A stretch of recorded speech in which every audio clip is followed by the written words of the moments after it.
Ny fikambanam-panao gazety Zokiolona dia miray feo amin'ny namana mpanao gazety na fikambanana samihafa maneho fanamelona fanagadrana namana roa lahy tamin'ny alatsinainy 2 Jolay lasa teo. Ho an'ny CJD dia mifono fampitahorana sy fampitandremana mpanao gazety rehetra iny toetra raha iny ary toa manamafy ny ahihany tamin'ny fanovana ny anara ministera serasera midika hoe fampahalalam-baovao ho ministera ny filazam-baovao. Nahagaga ny CJD koa ny tsy nanarahana ny fomba fanao rehefa misy lahatsoratra heverin'ny olona iray fa manohitohina azy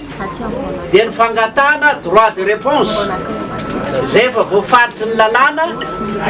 fa lalàna momba ny ademoka bevava na mpiarina vetrany ary tsy akiandriany akory azy tamin'ireo namantsika mpanao gazety roa lahy zay tsy tompony lahatsoratra fa namoaka fotsiny ny hevitry ny mpamaky. Ho an'ny CJD dia tsy andro ny fampitahorana intsony zao ary mitodika sy manentana mpanao gazety rehetra zahay mba hampiseho ny firaisan-kinany